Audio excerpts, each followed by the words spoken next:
injury lawyers. Following a comfortable morning that brought us temperatures in the 70s and even lots of sunshine. We're taking a live look right now outside Ocean Boulevard, and we are warmer, and that's because we've had all this sun just lasting throughout the first half of the day. Just a few passing clouds, but there's been no rain in our forecast. Really small chance later on for this afternoon and later evening hours for us to see a stray shower, possibly some isolated storms. But most of us, especially throughout the daytime, are going to be mainly dry. So nothing to cancel any plans about. We are expected to see temperatures warming up from here, making it into those mid and upper 90s, but it feels even warmer than that with the humidity. We'll talk more about that coming up in just a few minutes. Coverage you can count on at noon starts now. Thank you for joining us for local coverage you can count on. I'm Jevin McCoskey. News 13 is your local election headquarters. Preliminary results for South Carolina's special Republican primary election show that it is heading to a runoff. Interim Senator Darlene Graham is expected to face Congressman Ralph Norman. Here's a look at the results from yesterday's election, showing Graham at the top of the ballot, followed by her competitor in the runoff, Congressman Ralph Norman. Senator Graham was endorsed by President Trump, and Graham gave a speech last night where she thanked the president and said this past month has been difficult for her following the death of her brother, Lindsey Graham. I have buried my precious brother. I have taken on the role of a United States Senator, and I have had this brutal campaign schedule, and I'm still standing. If that doesn't tell you I'm a strong person and a fighter, nothing will. Graham also said she is ready to hit the road between now and the runoff election to sit down with voters and earn their support. Congressman Ralph Norman finished in second place. The unofficial results show he performed well in the upstate, getting about twice as many votes as Senator Darlene Graham did in Greenville County. He addressed his supporters last night, pointing to his conservative record that he believes will help set him apart for the runoff election. What really attracted me to this race, the Senate is malfunctioning and is where good bills go to die. And I will play a role in passing particularly the SAVE Act, which is verification that you are an American citizen before you vote. I will be laser focused on that. Norman is expected to try and pick up support from areas like Myrtle Beach ahead of the runoff election, which is set for August 25th. Make sure to keep up with News 13 this election season. You'll find everything you need to know on air and online at WBTW.com. Breaking news out of Darlington County. Officials say they are actively investigating a cybersecurity incident. Officials say all county emergency services remain operational with no impact to the 911 communications center ability to receive and dispatch emergency services. As part of the response process, certain systems have been proactively taken offline and some county services are available in a limited capacity. This investigation remains active. Make sure to count on News 13 for updates. Horry County Fire Rescue says one person was taken to the hospital after a two-vehicle crash. Crews say it happened near Brighton Avenue on Highway 707 this morning, where they took the person to the hospital. Now, their condition has not yet been revealed. The South Carolina Highway Patrol is investigating with assistance from Horry County Police. Myrtle Beach police have arrested a man in connection with a woman who was found dead inside her home last month. Vincent Jones has been taken into custody by U.S. Marshals and the Detroit Police Department. Jones has been charged with murder and possession of a weapon during a violent crime in connection with the murder of Janelle Leone. Leone was found dead of a gunshot wound on July 21st after Myrtle Beach police responded to her Greens Boulevard home for a welfare check. A student was killed during a shooting this morning near a school bus stop in Gaffney.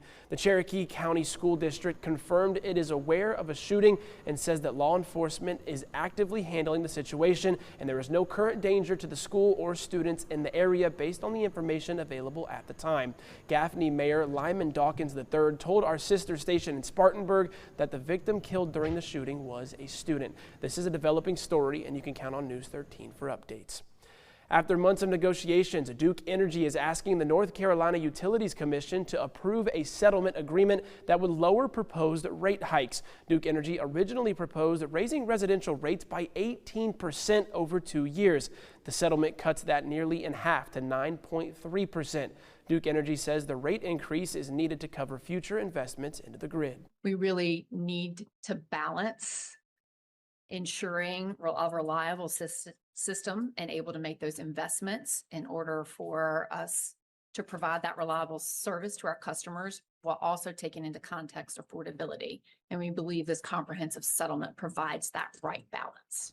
Critics say the reduced rate is still too much to ask, while customers are already struggling to pay their power bills. Duke Energy negotiated the settlement with public staff, the independent arm of the commission that represents utility customers. A decision is expected in September. For parents of Shauna Clears, today is the first day for students to move in at Coastal Carolina University. Families are encouraged to get there during your scheduled appointment today, not earlier, and with no more than 2 vehicles. You may see some congestion on Highway 544 and 501 near the campus entrances and also around residence halls and campus parking lots. Move-in will last through this Sunday. Classes begin on the 19th. CCU students aren't the only ones moving in today. Roughly 3,500 people, including new and returning College of Charleston students and their families, are arriving on campus today for move-in. Students will be moving in until 4:30 this evening and from 8 until 4 Friday and Saturday. Some roads in the area, including St. Philip Street between Vanderhorst and Calhoun Street, will be closed due to the move-ins, but should reopen each evening. Someone who purchased a Mega Millions ticket in Florence for Tuesday's drawing is now $2 million richer. The winning ticket was sold at the Yana Food Mart on West Palmetto Street. Players have 180 days from the date of the drawing to claim their prize. News 13 on-time traffic, sponsored by Joy Law Firm. Just call Joy. A look at your afternoon commute. We are seeing a little bit of some slowdowns on Highway 17 bypass as well as 501 closer towards CCU. It isn't affecting drive times all that much, but right now from 501 Highway 544 to Carolina Forest, it's moving about 11 minutes. 17 Farrell Parkway to Glens Bay will take you 9. 17 Mr. Joe White to 82nd Parkway is moving about 13 minutes. Not seeing any slowdowns on I-95 all the way up to Lumberton. We're also not seeing anything happening right now for downtown Florence. Roads are moving at or near normal. From 52 Palmetto to I-95, drive times are about 8 minutes. 76 5 Points to Irby will take you 5. And 95 TV Road to 76 is moving on time with 10 minutes. All right, Krista, thank you so much. Well, President Trump is revealing new insight into a daring and secret plan to protect him from an Iranian assassination plot. This involves his NATO summit trip to Turkey last month. At the center of it all, Air Force One and an airport catering truck. News Nation national correspondent Corey Smith reports from Washington.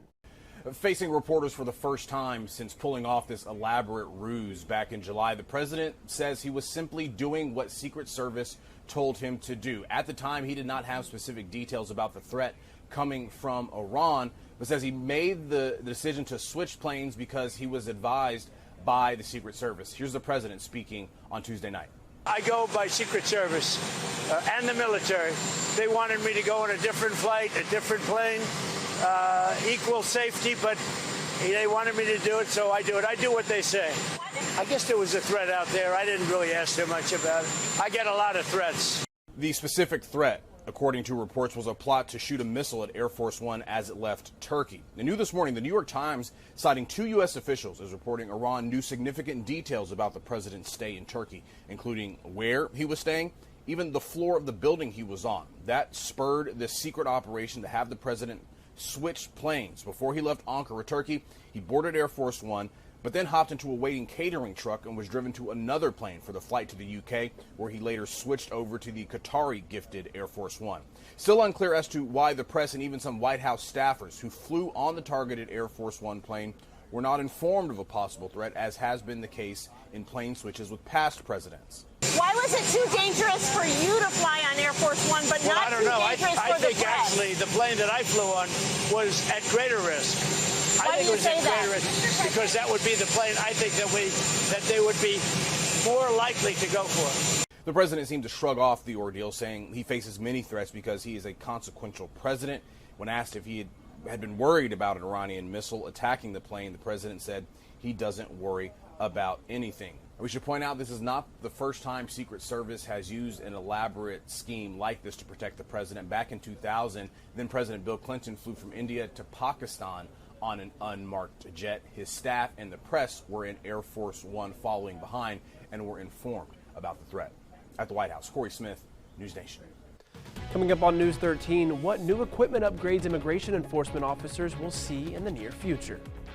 And following a comfortable start to your Wednesday, high temperatures are in the upper 90s, but feels like temperatures back in the triple digits. We'll talk how long that will last coming up after the break.